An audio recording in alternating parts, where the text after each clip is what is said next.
ચોમાસાની ઋતુ નજીક આવતા જ સંભવિત હોનારત અને જાનમાલને નુકસાન અટકાવવા માટે અંકલેશ્વર નગરપાલિકા તંત્ર સંપૂર્ણપણે એક્શન મોડમાં આવી ગયું છે.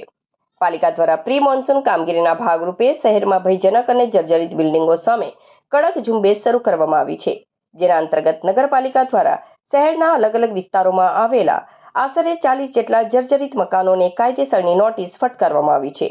કોઈ મોટી દુર્ઘટના ન સર્જાય તે માટે પાલિકાની બાંધકામ અને દબાણ હટાવવાની ટીમે કાર્યવાહી હાથ ધરી હતી, જેમાં અત્યંત બિસ્માર અને ગમે ત્યારે ધરાશાયી થઈ શકે તેવા 3 અતિ જર્જરિત મકાનોને પાલિકા તંત્ર દ્વારા તાત્કાલિક ધોરણે જમીનદોસ્ત કરી દેવામાં આવ્યા હતા.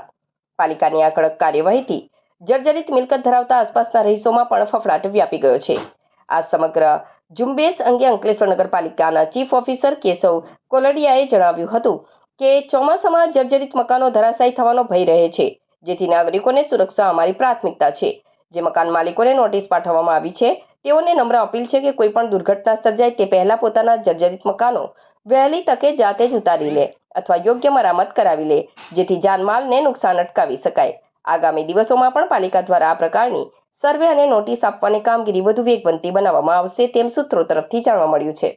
અંકલેશ્વર નગરપાલિકા દ્વારા ચોમાસાની પૂર્વ તૈયારીના ભાગરૂપે અતિ જર્જરિત જે 20 મકાનો છે એમને કડક નોટિસ આપવામાં આવેલી છે અને 20માંથી આજ સુધીમાં જે વધારે સંવેદનશીલ ને અતિ જર્જરિત હતા એવા 3 મકાનો ઉતારી લેવામાં આવેલા છે. આજે જ એક ભયજનક મકાન હતું, એનું સવારે 9 વાગે નગરપાલિકાના સ્ટાફને અમો દ્વારા ઉતારી લેવામાં આવેલું છે અને ભવિષ્યમાં પણ જે જર્જરિત મકાનો છે એમની સામે કાયદાકીય કાર્યવાહી કરવામાં આવશે, જેથી કરીને કોઈ સામાન્ય લોકોને કે પડોશીઓને નુકસાન ના થાય.